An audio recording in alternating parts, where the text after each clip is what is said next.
खाबु मोनैनि जाहोनाव जोंनि बिदा गेदेर चन्दन ब्रह्म बिथाङा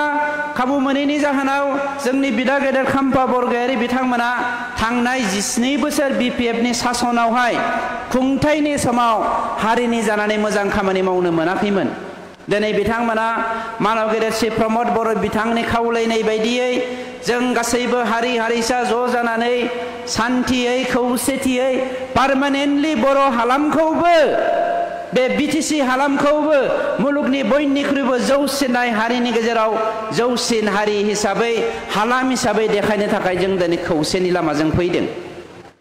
बेवहाय खुनु राजखान्थिनि सार्थ गैया। दिनै खाम्फा बरगयारी बिदा गेदेरा फैदों, बिदा गेदेर चन्दन ब्रह्मआ फैदों। जोंनियाव फ्राय 20 सासे बिपिएफ लिडारा दिनै जोंनाव जइन जाफैदों। सासेनिबो थांखिया राजखान्थि थांखि नङा। बे थांखिया जादों आंनि बिमानि अनसुलि राव बा अनसुमै राव बेखौ फोथांना लाखिनाय। इउपिपिएल दोलोनि वर्किं प्रेसिडेन्ट थामहिनबा जोंनि रायजो सभानि एमपि मानव गेदेर रनगोरान नार्जारी बिथां, जोंनि बिटिसि सरकारनिनो मानव गेदेर चिफनि लिगेल एडभाइजार पलिसि एडभाइजार मानव गेदेर बिदा गेदेर चन्दन ब्रह्म बिथां, एडभाइजार बिदा गेदेर खाम्फा बरगयारी बिथां, जोंनि सरकारनिनो एमसिएलए लोगो माधव छेत्री बिथां आरो एमसिएलए लोगो जोंनि कक्लाबारि बियाबनि मन्टु बर' बिथां, जोंनि अफिसारफोर आरो जौसाङाव जिरायनाय साफ्रोमबो गेदेर गुनि गियानि रायजो राजाजों दैदेनगिरिजों लोगोसे सिबिजाथाव जोंनि बिमा माइनावफोर, आइ मातृসকল, भातृসকল আৰু সকলো আমাৰ বিটিচি মৰম স্নেহ আৰু হৃদয়ৰে পৰিপূৰ্ণ এজনে আনজনক পৰস্পৰ আলিঙ্গন কৰি বিটিচিৰ উন্নয়ন কাৰণে কাম কৰাত আমাক সহায় কৰা সকলো আমাৰ জ্যেষ্ঠ ব্যক্তিসকল, আজি আমাৰ চৰকাৰে কিয় এই মিটিংখন পতা হৈছে এইখিনি কথা কোৱাৰ আগতে মই খুব নীৰৱ অনুভৱ কৰিছোঁ। তাৰ কাৰণে অলপমান জয়ধ্বনি দিয়াটোহে মই ৰাইজৰ পৰা বিচাৰিছোঁ। আপোনালোকে মই কোৱাৰ পিছত অলপমান ক'ব 3 আখাৰ কথা। প্ৰমোদ বৰা জিন্দাবাদ, প্ৰমোদ বৰা জিন্দাবাদ, বিটিআৰ চৰকাৰ জিন্দাবাদ, বিটিআর সরকার জিন্দাবাদ। একেবারে শ্রী শ্রী যাথারদেন কক্লাবারিয়া जेनबाय नामा? जेनाखै। जोंनि कक्लाबारि बियाबनि रायजो राजा नोंथांमोननि हालामनि बयनिख्रुइबो देरसिन जेंनाखौ जोङो फोजोबनो थांगासिनो दङ। दाखालिसो जोङो मानव गेदेर चिफ आरो बिथांनिनो एडभाइजार बिदा गेदेर खाम्फा बरगयारी आरो आं मोनसे जायगायाव जोंना एमएलए बिथां लरेन्स इस्लारिबो दङमोन। जोङो साब्रैजों मोनसे जायगायाव रायलायनायाव नैबे जोंनि भुयापारा रेन्जनि 6792 बिगा 1 खाथा 8 लेसा आरो फानफारि रेन्जनि 3124 बिगा हाखौ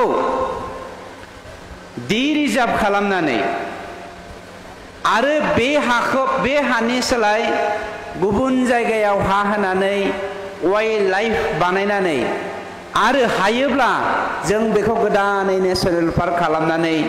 जोंनि जा थानाय नबथिफोर गोदान बेदबारि हालामनि बे हालामनि मानसिफोरनो जोङो हाखौ पार्मानेन्टलि होनो थांनो नाजागासिनो दङ। खुसि नंगौना नङा रायजोफोर? बेनि अनगायैबो गोबां बोसोर 75 बोसोर रायजो जाबोनाय जोंनि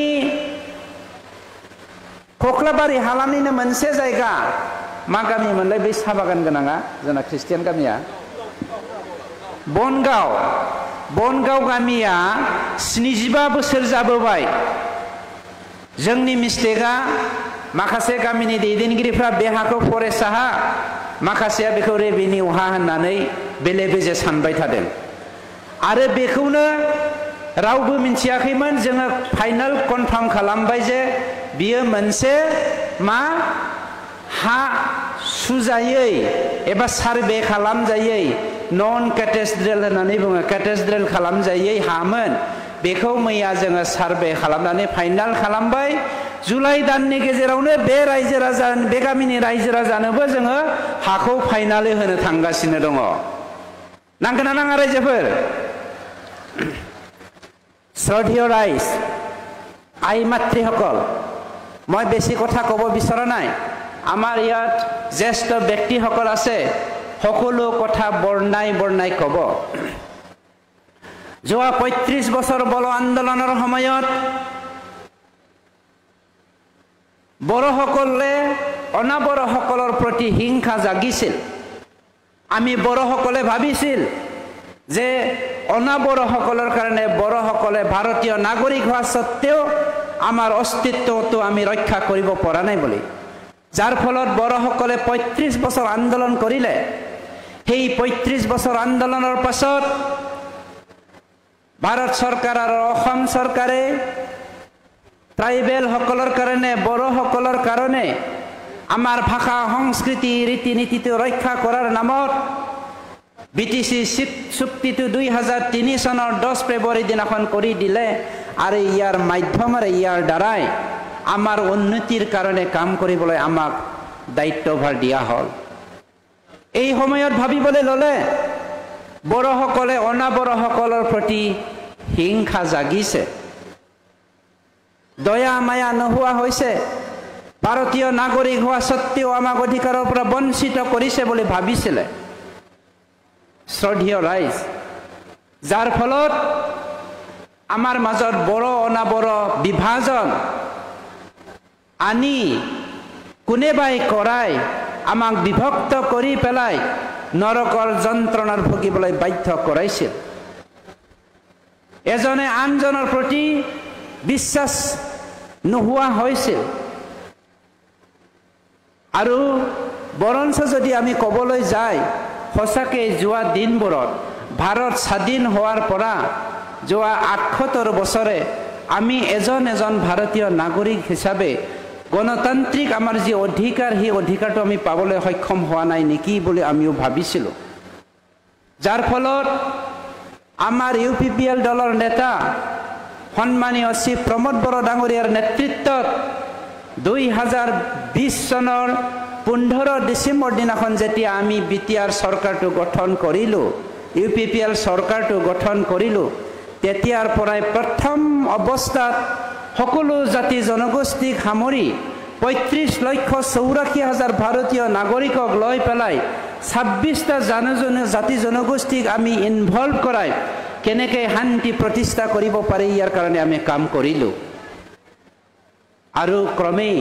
যোৱা ৪.৫ বছৰত আমি শান্তিটো প্ৰতিষ্ঠা কৰিবলৈ সক্ষম হলো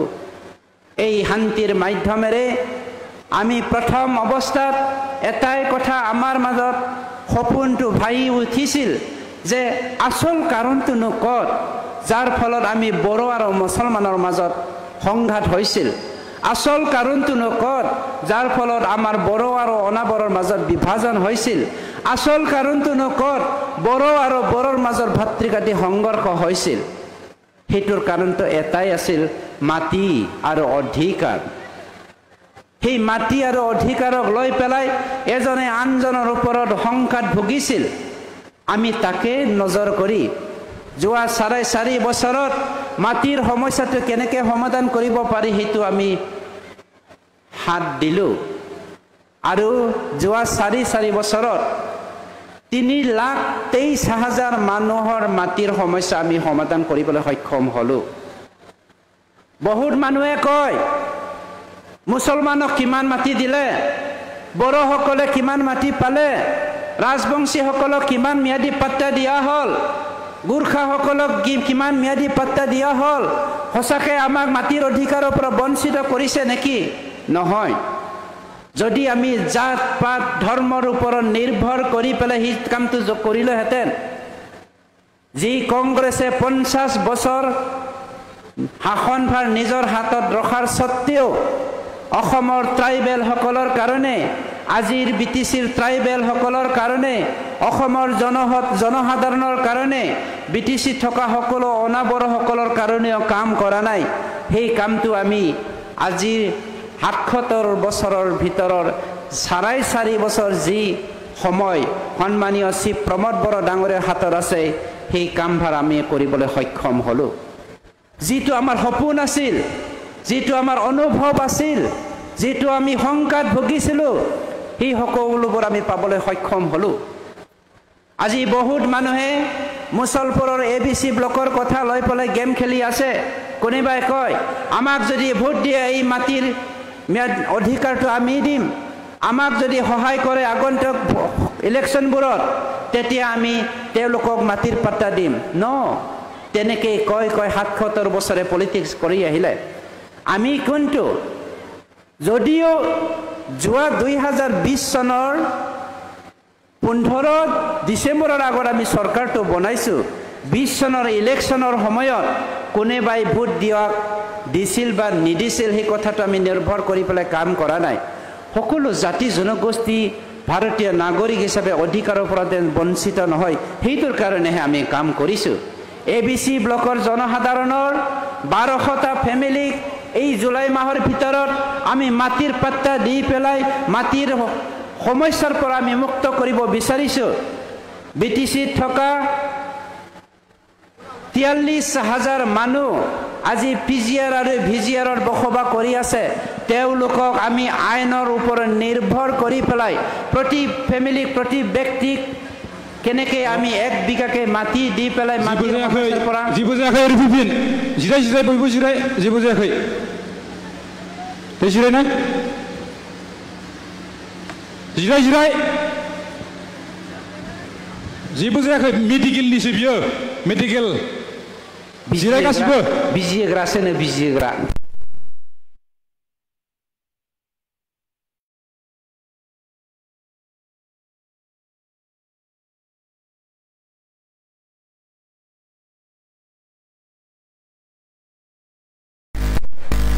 আজি সকলো জাতি জনগোষ্ঠীয়ে বিটিআৰ সরকার বর্তমান সম্মানীয় শ্রী প্রমোদ বড়ো ডাঙৰীয়াৰ নেতৃত্বত আমি এই সংকাটো দূৰ কৰিবলৈ সক্ষম হৈছো আজি আমি নিজৰ জীৱনৰ নিজৰ সম্পত্তিৰ জাতি মাটি মাতৃ সুৰক্ষাৰ কাৰণে কাম কৰিবলৈ সক্ষম হৈছো এটাই মাত্ৰ বিকল্প ৰাস্তা সেইটো হল প্ৰমোদ বড়ো যি প্ৰমোদ বড়ো ডাঙৰীয়াৰ নেতৃত্বত আজি সমস্ত বিটিচি বাকীয়ে শান্তিৰে এসাঁজ ভাত খাবলৈ সক্ষম হৈছে শান্তিৰে ঘুমটি দিবলৈ আমি সক্ষম হৈছো শান্তিৰে আলাপ কৰিবলৈ সক্ষম হৈছো শান্তিৰে এটা জাতি আন এটা জাতিৰ লগত সম্পৰ্ক ৰাখিবলৈ সক্ষম হৈছে শান্তিৰে আমি একেখন পথাৰত খেতি কৰিবলৈ সক্ষম হৈছো শান্তিৰে আমি অহা যোৱা কৰিবলৈ সক্ষম হৈছো सिबिजाथाव रायजो राजा नोंथांमोन जोंनि अनसुलि बिमा नोंथांमोन दिनै गोबां मानसिया मानवगिरि श्री प्रमोद बड़ोनि दैदेननायाव जोंनि UPPL दोलोनि सरकार बिटिआर सरकार बे बिटिआर सरकारनि मावनायनि सायाव मुं सुनानै बाथ्रा बुंनो नागिरदों जोंनि दुलाराय बिटिसि हालामाव बर'जों लोगोसे गुबुन गुबुन जाति जनगोष्ठीखौ खौसे खालामनानै समाज दानायाव जौगाथाय होनायाव गावसिनि दोलोआसो गावसिनि साननाय हनायासो पारफेक्ट होननानै साबसिन होननानै खामानि मावनो थाखाय दिनै गुबुन गुबुन राजखान्थि हान्जा दादों आं दिनैनि बे जौसांनि गेजेरजों सिबिजाथाव जे बे जोंनि माइनाव बिमामोननि गेजेरजों मोनसे मेसेजखौ होनो नागिरदों जोंनि सरकारनि जानानै जे मुलुगाव गावनि राव हारिमु थुनलाइ आसारखान्थि धोरोम खान्थिखौ जुदि जोङो रैखाथि होनोबा संरैखा खालामनोब्ला मोनसेल' लामा दङ जोङो बियो खौसेथि जाय खौसेथिखौ नोजोर बोनानै थांनाय बोसोरब्रैयाव जोङो BPFनि दैदेनगिरिफोरजों सावरायनानै मानव गेदेर जोंनि हाग्रामा महिलारिजों सावरायनानै समस्त BTCनि जौगानाय जोंनि हारिनि मानदान्दाखौ जोङो गोजौआव लांनाय बड'फा UN ब्रह्मनि गेरेमसा हारि दानायनि थांखिजों जोङो जा खामानि मावनो नागिरदों बेखौ मालाबाबो हाग्रामाया जाफुंहोनो नागिराखैमोन। खाबु मोनैनि जाहोनाव जोंनि बिदा गेदेर चन्दन ब्रह्म बिथाङा खाबु मोनैनि जाहोनाव जोंनि बिदा गेदेर खाम्फा बरगयारी बिथांमोना थांनाय 17 बोसोर BPFनि सासनावहाय खुंथायनि समाव हारिनि जानानै मोजां खामानि मावनो मोनाखैमोन। दिनै बिथांमोना मानव गेदेर श्री प्रमद बर' बिथांनि खावलायनाय बायदियै जों गासैबो हारि हारिसा ज' जानानै सान्थियै खौसेथियै पार्मानेन्टलि बर' हालामखौबो बे BTC हालामखौबो मुलुगनि बयनिख्रुइबो जौसिनाय हारिनि गेजेराव जौसिन हारि हिसाबै हालाम हिसाबै देखायनो थाखाय जों दिनै खौसेनि लामाजों फैदों। बेवहाय खुनु राजखान्थिनि सार्थ गैया। दिनै खाम्फा बरगयारी बिदा गेदेरा फैदों, बिदा गेदेर चन्दन ब्रह्मआ फैदों। जोंनियाव फ्राय 20 सासे BPF लिडारा दिनै जोंनाव जइन जाफैदों। सासेनिबो थांखिया राजखान्थि थांखि नङा। बे थांखिया जादों आंनि बिमानि अनसुलि राव बा अनसुमै राव बेखौ फोथांना लाखिनाय, आंनि बिमानि मिजि मिजि आसिजों दाननाय दांनाय दानाय लुनाय फेदेरनाय जोंनि गासैबो आसार खान्थिखौ फोथांनाय आरो जोंनि साखाथियाव थानाय जोंनि राजबंशी भाइफोर, मुसलमान भाइफोर, बाखि गुबुन गुबुन जाति जनगोष्ठी भाइफोरखौ लानानै जोङो माबोरै खौसेथि थांनो हायो बे थांखिजोंनो जोङो दिनै सरकारखौ खुंदों। जोंहा खुनु राजखान्थि सार्थ बावहाय गैया। सोरबाया जुदि बुंनो नागिरोब्ला नोंथांमोना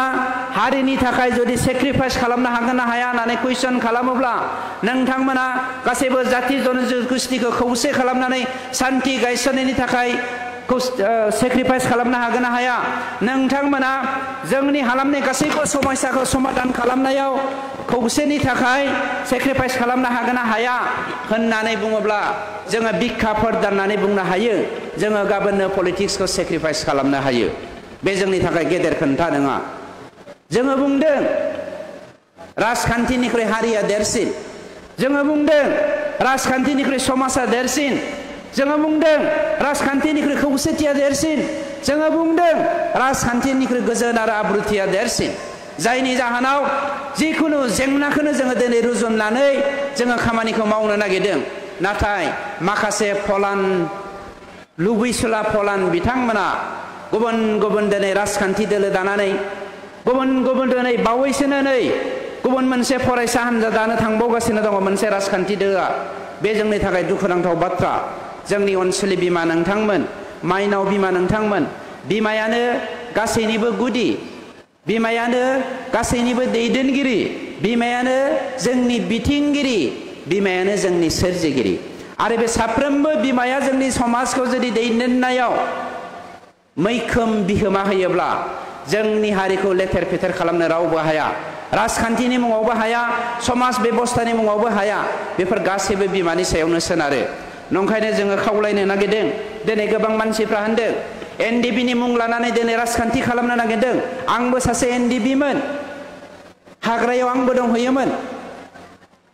केवल मात्र NDBनि मुं लानानै जुदि जोङो गासैबो जाति जनगोष्ठीखौ खौसे खालामनो नागिरदोंबा, NDBनिल' मुं लानानै जुदि राजखान्थि दानानै गासैबो जनगोष्ठीखौ जोङो जौगाहोनो नागिरदोंब्ला बे खिन्थु नंखाय बाथ्रा। जोंनि हारिखौ बोखावनायनिसो मोनसे बाथ्रा। धोरोमनि मुङाव, राजखान्थिनि मुङाव दिनै गोबां मानसिया जोंनि हारिनि जा सिनस्रि बे सिनस्रिखौ बोखावफिननानै सिफायफ्लेनो नागिरगासिनो दङ। NDBफ्रा जेलनिफ्राय NDBफोरखौ बख'वाखै होननानै मानव गेदेर श्री प्रमद बर' बिथांखौ रायगासिनो दङ। मानव गेदेर श्री प्रमद बर' बिथाङा government of India, government of आसामजों कनसाल्ट खालामनानै माब्रै जोंनि एक्स ग्रेसिया, माब्रै जोंनि केसफोर, माब्रै जोंनि जेलाव थानाय बिदा फंबायफोरखौ जोङो बख'नानै जोंनि समस्याफोरखौ समाधान खालामनो हागोन। बिनि थाखाय 3 मानसिनो दायित्व होनाय जादों। 1 नाम्बाराव होनाय जादों दुलाराय बर' फरायसा आफादनि आफादगिरि, 2 नाम्बाराव होनाय जादों जोंनि मानव गेदेर डिपुटि चिफ बिथां गबिन्द बसुमतारी, आरो 3 नाम्बाराव आंखौबो दायित्व होनाय जादों। बिदिनो जोङो दिनैसिम खामानि मावबोगासिनो दङ भारत सरकार आरो आसाम सरकारजों रायलायनानै जोङो गासैबो जोंनि एनडिपिनि मुङाव थानाय एनआइए केसफोरखौ फोजोबनानै जोङो स्टेटआव लाबोजोब्बाय आरो चिफ मिनिस्टारा जोंखौ जोंनि बर' हारिनि आब्रुथि गोनां सोदोमस्रि दानाय मोनसे हारि होननानै बर' हारिखौ गनायनानै बै केसफोरखौ फोजोबनायनि थांखिजों दिनै जिल्ला जिल्लायाव हरजोब्बाय आरो जिल्ला जिल्लायाव हरनाय लेखा दिनै जुदि जोंनि मानव गेदेर श्री प्रमद बर' बिथाङा मावामोनब्ला जोंनि सरकारा मावामोनब्ला बै सोरबाया जोंनि एनडिपिनि मुङाव राजखान्थि खालामनो नागिरनायनि बायदि मोनब्ला दिनै 11 जन जोंनि एक्स एनडिपिफ्रा जायफ्रा एनआइए केस जानानै दङ मुसलफोराव दिनै बेल मोननो थांगासिनो दङ 2 तारिखआव 35 जन जोंनि क'क्राझार जेलाव थानाय जोंनि एक्स एनडिपिफ्रा बेल मोननो थांगासिनो दङ बेफोर खामानिखौ सोर मावदों बेनि थाखायथ' राजखान्थि हान्जा दानांगौनि गोनांथि गैया बिनि थाखायथ' थाइसे सासे बर' बिमानि थाइनै आहारखौ थाइसेखौ बिस गोनां थाइसेखौ मा होनो अमृत होननानै डिफारेन्स खालामनानै जोंनि फिसाफोरखौ धंस खालामनो जोंनि हारिखौ फोजोबस्रांनो जोंनि सिनस्रिखौ बुफायनो जोंनि गेरेमसा हारि दानो नागिरनाय बिथिंखौ फोजोबस्रांनो नागिरनायाथ' जोंनि थाखाय दुखुनांथाव बाथ्रा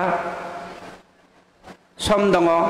दिनै सरकारनि हाबाफारि बुंनो गोसो गैयामोन नाथाय कख्लाबारि हालामावहाय दिनै फैनानै जोंनि बर' फिसाफोरखौ लेथेर फेथेर खालामनो नागिरनाय माखासे दैदेनगिरिफोरा हाबनो नागिरगासिनो दङ कख्लाबारिखौ टारगेट खालामदों आरो गोदान मोनसे फरायसा आफाद दानानै जोंनि हारिखौ फोजोबस्रांनो नागिरदों सांग्रां जानांगोन साफ्रोमबो जोंनि बर' बिमाफोरा सांग्रां जानांगोन जोंनि साफ्रोमबो हारि हारिसानि सुबुंफोरा जेन हारिखौ रावबो बोखावफ्लेनो हाया अननाय आरो खुलुमनाय हरनानै आंनि बिबुंथिखौ फोजोबबाय आरो मिजिं खालामदों जोङो जेब्लायबो सान्थियैनो मानव गेदेर प्रमद बर' बिथांनि दैदेननायाव रोहो रोहोयै हारि दानो हागोन खौसेथि गासैबो हारि हारिसाखौ लानानै जों आवगायलांनो हागोन थेंक इउ